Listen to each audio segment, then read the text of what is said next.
it is completely official now. Just riding down the road and past several of my fields of double crop beans that I haven't seen in a week, and they're done. If we get a rain now, it's not going to help everything. The crops are done. It is officially too late for rain to help our crops at all. The double crop beans, they're starting to turn yellow, so whatever's out there is what's going to be out there. There ain't no making up yield from here on out. So right now, the only benefit of seeing a rain this time of year would just be to prove that it can actually rain around here. I mean, that's the only benefit. I guess my preference now is that the rain holds off, let us get done with the harvest, or at least close enough done to harvest, then start getting some nice rains to where we can get our winter wheat planted. If it's still early enough, get our canola planted.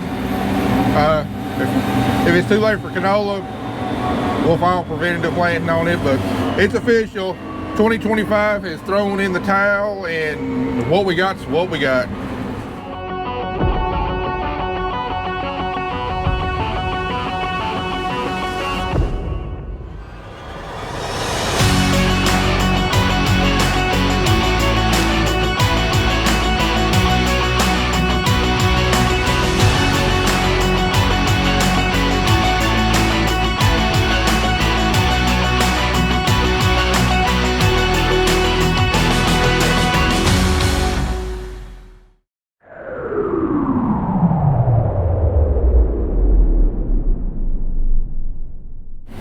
Well, I tell you what, the difference a county makes.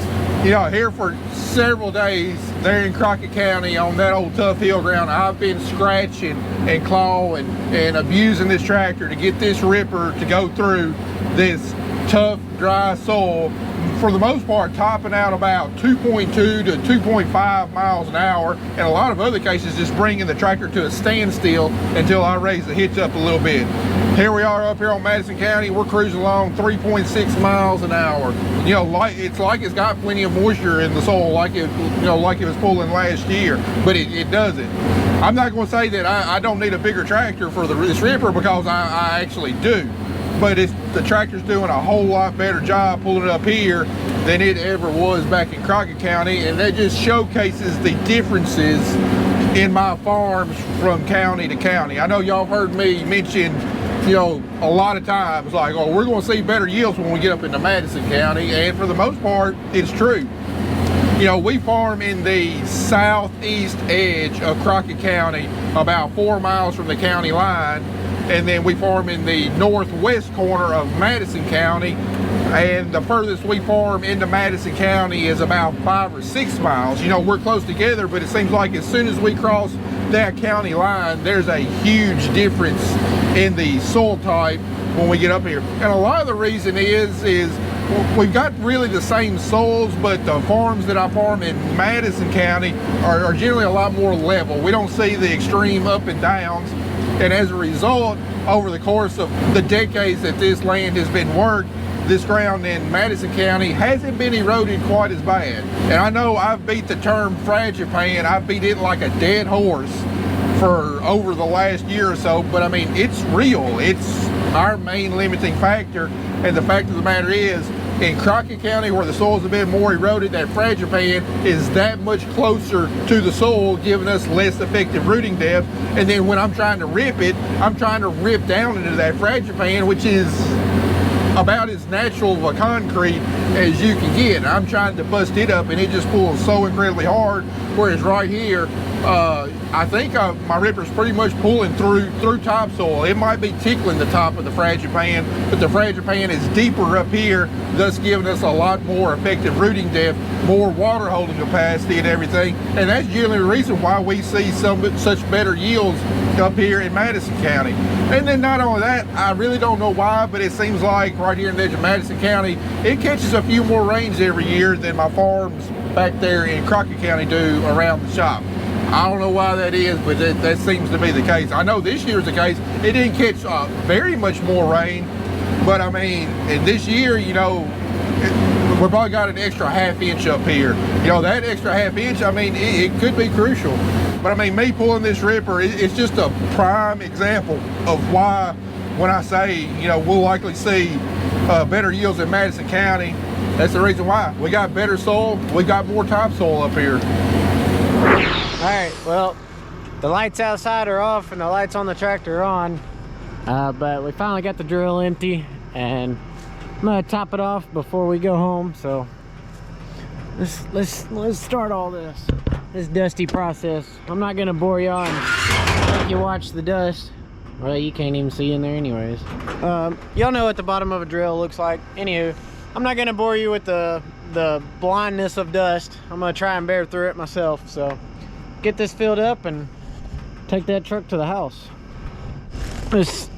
Oh my god, I just scared a critter. This is not necessarily for YouTube, but I just want to see what the weight is. 33.77. All right, I'm gonna fill it up now.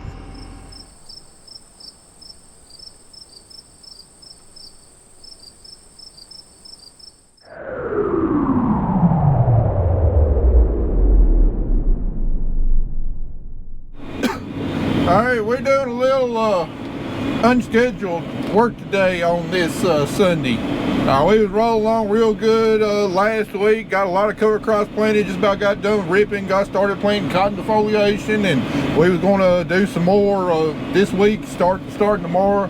Get wrapped up with the ripping. Get wrapped up with the cover crop planting. Well, get a lot more of our cotton defoliated. So Kelly and I decided to take off this weekend, head to Knoxville, watch a game.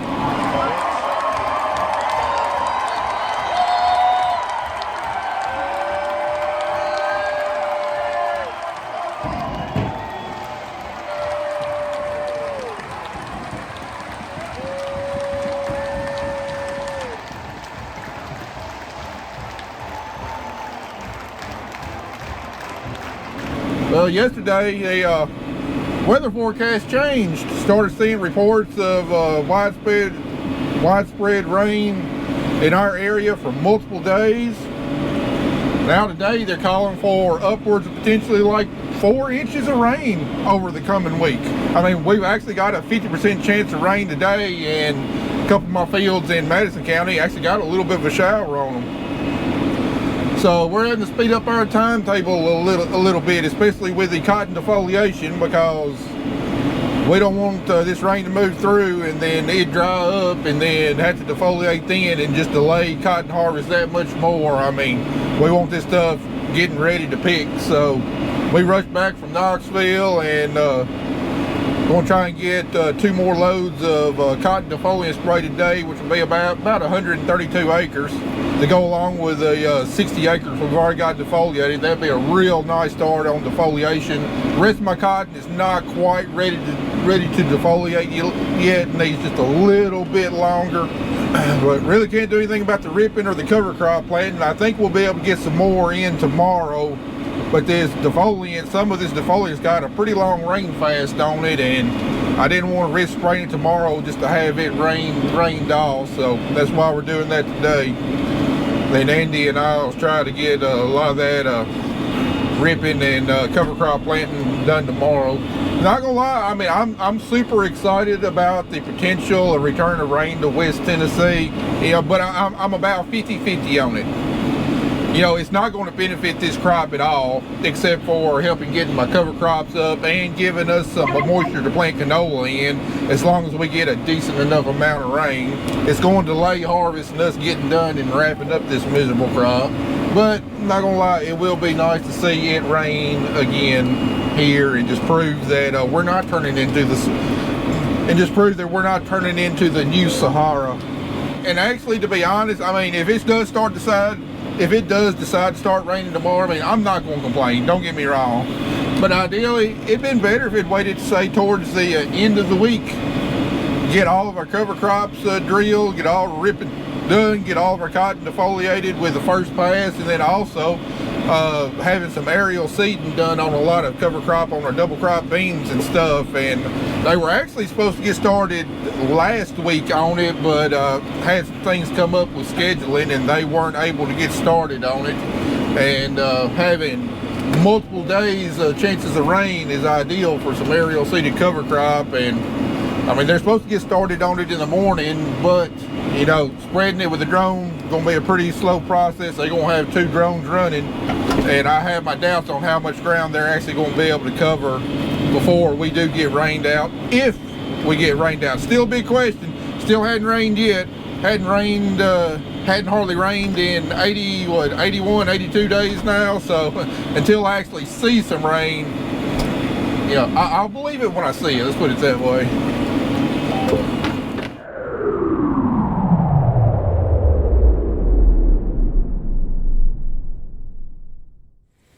Sky's starting to look a little angry this morning. That's a sight we haven't seen in quite a while. Anyway, here on this Monday morning, we're gonna try and get as much done before the rain gets here, because ideally there's a lot of work I'd like to get done before the rain gets here, including getting all this cover crop planted. But we can't plant cover crop right now because late Friday afternoon, Andy had a hydraulic line on the back side of our valve stack crack and start spraying out oil. So anyway, this morning I went and got a rubber hose made. Nothing really notable about that right there. No reason for me to show it, except that not 6 days ago, this exact same line on the other tractor developed a crack in the exact same place. What are the odds of a metal line failing on 2 different tractors within a week of each other? I mean, they both got about the same amount of hours on them, about 6,000 hours or so. So I don't know, but what are the odds of that happening? Apparently the odds are greater of that happening than it raining around here. So anyway, it's kind of in a tough spot. It's way back behind there and got a bunch of crap to work around. Had like 6 things we had to take off to be able to access it. But anyway, gonna get that put back on there, get Andy topped off with seed, and hopefully he'll be able to get several acres covered before the rain gets here. Because I sure would love to have this seed in the ground before the rain gets here, rather than having to wait for the ground to dry out because it's been ripped and everything, and then finish planting after that.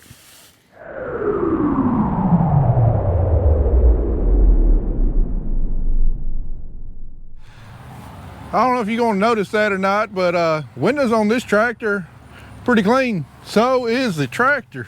Ripper still got a little bit of dirt and dust on there, but the reason all this clean, because we actually got like around 3/10 of an inch up here yesterday afternoon. There's a guy's got a weather station over here in this subdivision that I can look at as part of the network that my weather station's on, and look at the ground. It's not complete dust. We got a little bit of moisture in the ground. I know as dry as been, that moisture hadn't gone down very far, certainly not to where the ripper points are going, but hopefully this thing will pull a little bit easier today.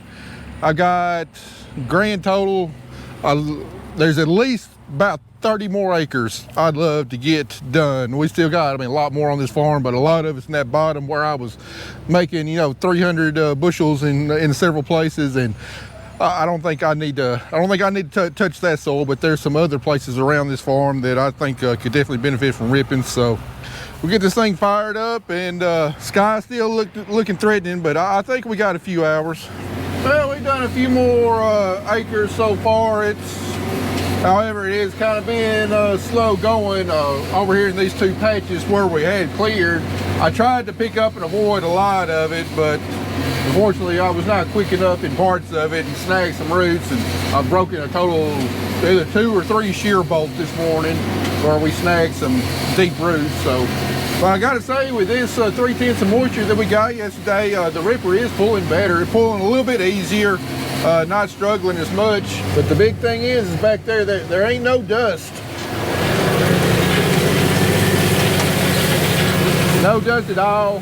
And then plus, especially on the top where it's heaving up, and we've had like, some, a bunch of blocky, hard stuff in the past. Not seeing that not seeing that today. It's crumbling up a lot better, and my rolling baskets back there are doing a lot better job than they were when that ground was so dang dry. So I've definitely learned this year on the ripper, you want the ground nice and dry so you can, you know, get fracture from point to point all the way across. You know, you don't want to gum up any soil. That's why you don't want to do it wet. But I found out it's best to have at least some moisture in the soil rather than it just being just, you know, completely bone dry.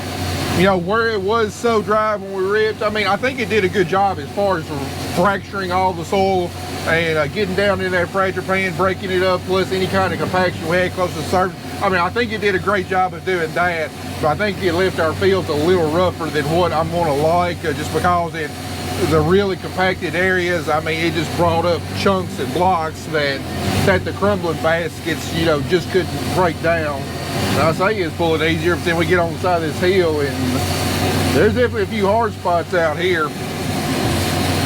I have noticed, you know, I spoke earlier how this thing was pulling a lot easier in deeper soils, and it wasn't that way all across this hill, but I did see a very distinct correlation between where my best yields were up here. The ripper pulled so much easier. Where the ripper pulled really hard was my lower yielding areas. Now, whether that's due to compaction or just a lot shallower fracture pan, I don't know. I mean, I didn't get a shovel down there and dig, but there was definitely some differences going across this hill. So hopefully next year when we have cotton out here, you know, hopefully we got maybe a little bit more uniform yield out here next year. Well, we just finished up all the ripping on the corn ground. Rain held off all day today, and we got all the corn ground done I wanted to. In total, we got about 440 acres of corn ground ripped, and then, you know, this really high yielding stuff, you know, we didn't bother ripping it. Oh, looks like I missed one pass right here. But anyway, I reckon we're going to call it a day. I think I do believe the rain is supposed to come in overnight. They call it for like 1 to 2 inches tomorrow, so we'll see what tomorrow brings. Well, guys, we finally got the dust settled around here. Yep, so far out of this big rain, we got a total of about 1.25 inches. Very much welcome. Is the drought busted yet? No, but this go a long ways towards doing it. So anyway, I know I kind of look like a wreck. First blew off the combine when it was sprinkling, and then got dust and crap all over, so rinse the thing off real good before we pull it here in the shop. And figured a good way to wrap up this video here is, for all intents and purposes, we're pretty much done with the ripper for the year. I got about 60 acres of soybean ground I'm gonna rip once we get full season soybeans harvested, but I really couldn't wait until next year to see what these Wear Parts LLC ripper points have done. If you remember, before we ever started harvest, I put all brand new Wear Parts points on 5 of the shanks, and then one of the shanks we had original equipment Case IH ripper point that we put on brand new last year, but you know, so it's got 1 year wear. But before we put them on, we weighed all of them, and it was these 2 right here that we weighed, Case IH and a brand new Wear Parts. So a very good way to wrap up this video. We'll go ahead and pull these 2 points off, weigh them, and compare the wear on them. All right, we got them both off. Right here we got the original equipment Case IH point. When we started out this year, we had 1 season of wear on it, and anyway, its original weight before we started this season was 15.6 pounds with 1 year of wear. And then over here we got the Wear Parts LLC point, and it was brand new, and its original weight was 24.6 pounds whenever we started. All right, we got our bathroom scale here. Let's turn it on. All right, what does the Case IH one weigh at? 14 pounds. 14.0. So it lost 1.6 pounds over 430 acres of running. All right, what about the Wear Parts one? 23.8 pounds. All right, so after 430 acres of wear, the Case IH lost 1.6 pounds of steel, and the Wear Parts lost exactly half of that, 0.8 of a pound of steel. And then not only that, you're starting out with a lot more steel on the Wear Parts, so it should, theoretically last longer, even at the same wear rate of the Case IH. Now again, this Case IH has got 2 seasons of wear on it, but you can see right here the shank protector.